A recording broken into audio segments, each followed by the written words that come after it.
So a few series ago, G2 decided to play Leaf on Phoenix. As you can see here, against Loud, Leaf, Phoenix, and against Envy, Leaf, Phoenix. Now, while I was watching these games, there were a few rounds where I think where G2, or I should say Leaf, made a couple big mistakes that kind of almost cost G2 these games. Now, against Envy and Loud, like, yeah, sure, you can get away with, tossing away a few rounds. But I'm a little worried as we approach playoffs and obviously Masters London, where if we keep seeing these type of rounds that I'm about to show you, that it could end up costing G2 potentially even their season if they don't make champs. And I didn't just catch these mistakes after my streams. I actually caught them during the watch parties. And I was getting kind of tilted. And I'll show you. Here's the first one. So G2 are in a 1-1-3 setup where they're going to fight for lobby control. I do wish Phoenix would be a part of these A fights, especially because he can farm this orb so often. But maybe G2 think that Loud are expecting that, so they want to have Phoenix towards Garage. Now, I think that might be the only explanation for what you're about to see next. The highest in pretty much all stats across two teams. It was in RG, rather. They beat in kickoff 13-3 on Pearl. We'll get to that, though. So like I said, G2 have full-ish info. I guess they know that it's quiet A, so I guess Phoenix wants to get info outside of Garage. But he's just flashing out of Garage like it's a ranked match. Like, this is something that you would see Phoenix players do during ranked, where you just pop flash out of Garage, get a few kills, back out, or just, get traded, but you got 2, so it's not a big deal. But there's, like, nothing following this up. There's no, like, person taking contact B. There's no person, like attracting the attention of the Garage players by walking down mid. This dude just flashes out of Garage and insta-dies. And that's horrible because now you're screwing over your Chamber. Because now Chamber has to worry about C-Long, but also now Garage, because there are players outside of Garage. So this forces Baby Bay to sit back site, and it just kind of ruins the entire third of the map by insta-swinging like this. So I'll keep the round playing, and eventually the offense kind of just wait. They're waiting for G2 to peek since, these guys are down a player, so they have to peek for info. They end up peeking out of A. They lose all their A space, so they decide to run into Garage, where Chamber is, again, on his own. He takes a few shots, has to TP out, and again, because there's no Phoenix here to help him, he doesn't know when they're coming out on the site, doesn't know what's going on. He has to hop into a smoke, die, and then Loud end up winning pistol round. The most important round of the game. And after watching this round, you might feel some deja vu because he's about to do the same thing in Garage. We're in another 1-1-1-2 setup where Chamber's going to hold A this time. But again, the offense walk up, Phoenix flashes, insta Dookie-don, like absolutely destroyed. Like he didn't even get a chance to shoot back. In ranked, sure, this might work because players are stupid and might not expect something like this against a Phoenix, right, for some reason. But against pro players, against arguably the worst pro players, this isn't going to work. Like, it's just not. It's not. And not only that, it's pistol round, right? Maybe you're assuming that Loud think you're A, so they don't expect like a flash peek out of Garage. This is G2's first full buy. Arguably the second most important round in the game. We're just flashing out of Garage and dying. I don't get it. Nobody's baiting for us by walking down B. There's no like recon dart that we're, pairing this with or something, or a Fade Haunt or a Prowler. It is just a Phoenix whipping a flash out of Garage and insta dying. And it's not like Leaf is just flashing out of Garage a bunch and dying. He does other dumb things as well. The offense are going A here. Demon 1 is going to lurk and like hold mid for mid control for his team, whatever. And the round's going to start. And his Santiago was incredible. He was the 5th highest average damage per round there. And they need him in this stage to actually qualify for playoffs. Demon 1 has found the open. So what exactly happened in mid? I don't know, because we see Leaf runs down mid and Demon 1 kills him. Now, I don't understand why. I mean, maybe they have like some read in the round where Envy don't like to send any players mid, or they have some form of anti-strat, which is fine, right? Whatever. And Envy end up taking A, whatever. That's not the important part. I want to show you the post-round replays where we actually get to see the kill. Because this dude just has his knife out. He is just knife out, no care in the world, running down mid. Bro, everybody can hear you do this. He is just sprinting down mid. I mean, maybe G2 are just overconfident. Maybe they know Envy just isn't great, or they have some, like I said, an anti-strat that like they don't like to push mid, which is fine, whatever. The push down mid, it's like whatever, not a big deal. But to do it with your knife running out, isn't that a little crazy? Like against good teams, against NRG, I don't think you're getting away with this. Or like whoever you face in London, I don't think that's gonna fly. Now, I do have some good rounds I'm going to show you eventually, but there is one more that is just a little perplexing, and I might have an answer as to why I think Leaf is playing like this. So, Envy are slamming C, and funny enough, Leaf is just solo on his own, which again, I don't know why he's not with the pack farming his ult orbs, especially when he's one off.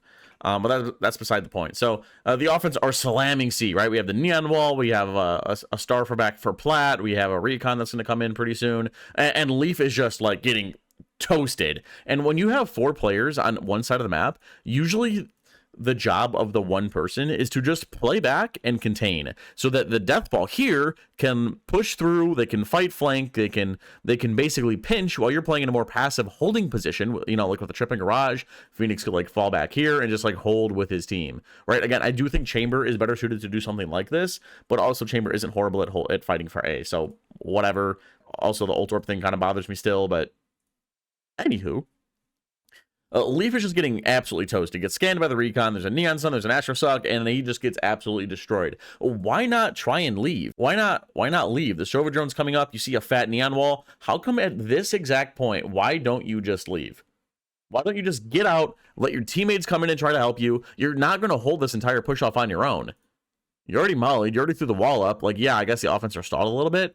But again, your teammates are nowhere near to help you. This molly is not going to stall long enough, brother.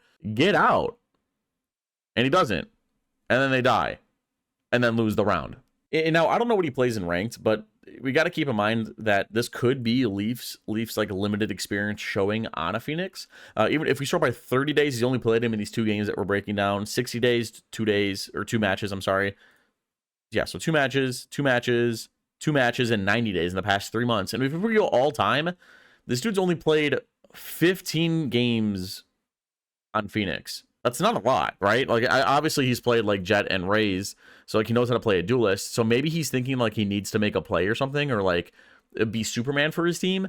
So because he doesn't like troll like this all game, he eventually stops, and it's like it happens so often where it becomes like a big problem. But I'm just worried that when it comes to London or against like actual good opponents, that G2 might get, you know, might feel these losses, these heavy losses harder, because you can't just, you know, you can't just do this type of thing.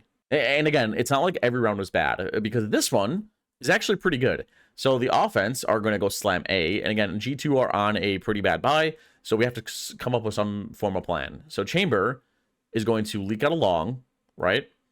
They know that Envy likes to throw like this Recon, I'm guessing, because Baby Bay positions himself in such a way to like, so he doesn't get scanned. He's hiding behind bricks right now. And he gets a shot, perfect, gets out. And then watch what Leaf does. He throws his flash, Neon stun, swing, flash, fight, right? They get another kill, and that's huge, especially when you're on an eco and you don't have guns. Like, generally, 1-for-1 trades favor the offense, but in a position like this, like, I'll take that any day of the week. And the only reason why this worked is because Chamber TP's away, right? The offense think, oh, Chamber was holding A. It's safe to advance. It's not safe to advance. It was a bait for Leaf's flash, and then it was followed up by a Neon stun to isolate the Neon. Keznit gets destroyed, and then he gets out. The problem I had with these garage peaks was that there was nobody walking down mid. There was nobody like walking down mid, fighting garage. The garage players look this way. Phoenix flashed out of garage, then he fights them. It was just Phoenix on his own doing this on his lonesome. There was nobody like following up off of, or anybody baiting for this garage flash. And I think that doing something like this, where you have like a bait and something more set in stone, like more layers to your game plan, I think is going to win you a lot more rounds, because spoiler alert, G2 end up winning against Envy's anti-eco. So maybe this whole video is basically just Leaf being inexperienced on Phoenix, and I'm leaning to believe that that's what it is, because Leaf is a good player. He really is. And there are a lot of creative ways to use Phoenix's kit, like you're about to see here. So to start the round, Envy are pressuring C, but their whole plan is to actually end B, as you can see by this 3-stack, you know, going up B.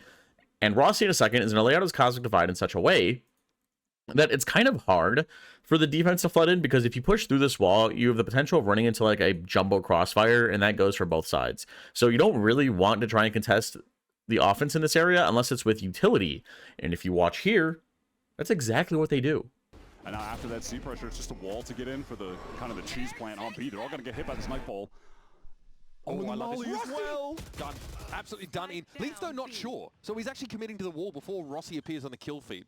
So one of the quirks of Astro's wall is you can't hear on either side of it, and G2 do use that to their advantage here. So Trent knows that the offense is trying to plan B, especially with this wall and Recon, so he Nightfalls, which decays these guys to this, you know, 1 HP. And then Leaf genuinely throws the perfect molly to pair with this Nightfall. Oh, Rossi's health is decayed. He has no HP. But this molly gives Rossi 2 options. Run away, die, run away, die, run into the wall, swing Leaf. That's literally a guaranteed kill off of a Nightfall. That is insane. Now, Envy do make the right decision and decide to push once that Nightfall happens. Extra flashes through the wall to try and create more space for his team. Ends up taking down Trent.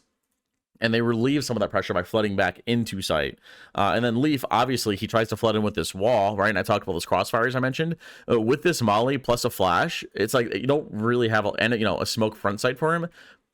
The crossfires don't really exist anymore. But unfortunately, he just gets shut down by Poppin. I do think that this was a good play from Leaf. So in future G2 games, we're going to have to see how he plays and how, he adapts to, all this dying and troll play and stuff, and how, G2's coach, how Josh RT, how he coaches Leaf in these situations. But if you want to watch Phoenix played at the highest level by Paper X, watch this video right here.